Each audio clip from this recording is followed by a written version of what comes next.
Hello everyone, today I want to talk about why happiness can't be held and you can't keep happiness, understanding that and what we can do about it.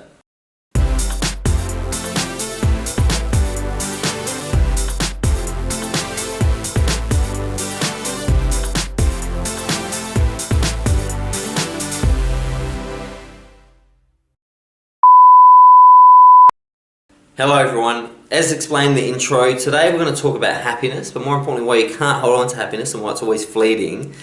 I'm going to give you 6 ways to hold on to happiness. I'm going to give you one bonus at the end, so stay tuned. As always, I'm going to begin with a quote, and that quote is, "Automatic habituation is adaptive because it allows constant stimuli, your beautiful spouse or big house, to fade into the background. Thus, resources remain available to deal with novel stimuli, your slowing computer or a promotion opportunity, which are most likely to require immediate attention.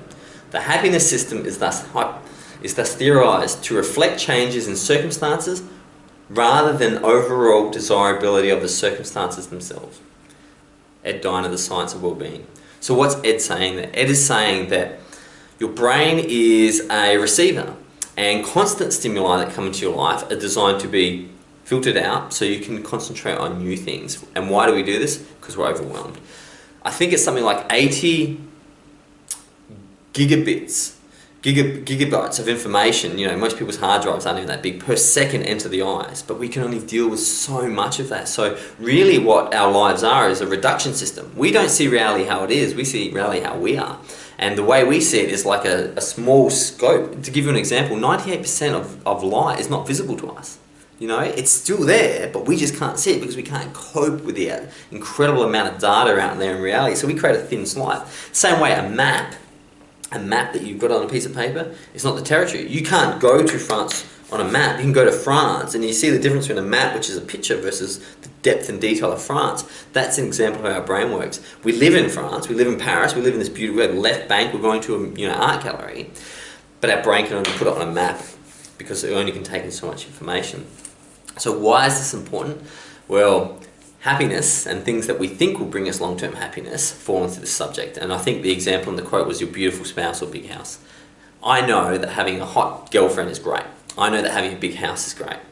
What I'm also aware of is that the greatness of that, how good it is on a scale of 0 to 10, drops. Not because the person or the house changes, but because that is the way that our brains work. So how do we fix this? Well, we need to understand what it is, and it's called, so the hedonic treadmill. The hedonic treadmill, also known as hedonic adaptation, is observed tendency of humans to quickly return to a stable level of happiness despite major positive or negative life events. Example is, 18 months after winning the lottery, 90% of the lottery participants record having similar or lower self-life esteem levels than they did before winning. So a major event like winning the lottery, you think, oh my God, this is going to be the greatest thing in the history of the world. Slowly after time, you return back to your baseline happiness levels. Now that sounds pretty terrible, right? But on the other hand, if you have a major accident, let's say you become a paraplegic, years later, you can return back to your normal happiness levels before you had the accident. So it works in both ways, and it's really the universe's balancing mechanism. So you really need to understand that when you choose something, let's say you pull the rose out of the ground because it's beautiful, the very act of pulling the rose out of the ground means that rose has a limited lifespan. It now is only going to live, your attachment to the rose, which is this beautiful rose, can only live for a couple of days. The very act of attachment creates the due date, the end date, the best before date for all these items. So how do we beat this? How do we beat this constant unsatisfactoriness that pervades our lives? Well, the 6 ways to beat the hedonistic index or the hedonistic treadmill is, number 1, appreciation. Appreciate things for as they are. Not as you'd like them to be, or not as they were sold to you to be, but as they are. Just a simple appreciation that the sun today is out. Not that the sun is 24, but it'd be great if it was 30 because then I can go to the beach in regards to degrees. Just an appreciation for the way things are. Therefore, you're not setting yourself up for it to return back to your unrealistic expectation.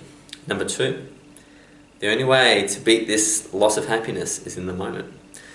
You lose happiness in the future and you lose happiness in the past, but you don't have to be a time traveler. We're not designed to be time travelers, so be present come from this moment, and happiness will always be here. You can only be happy in the moment. You can't be happy in the future because it doesn't exist. You can't be happy in the past, even though you tell yourself with those thoughts. You can only be happy now.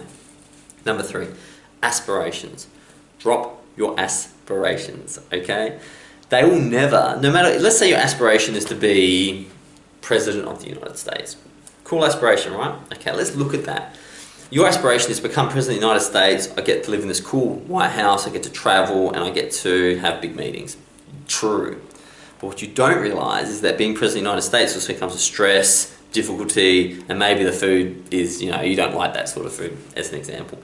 Therefore, you're constantly going to be disappointed by those aspirations. Reality is way more vivid and cool than anything you can think of.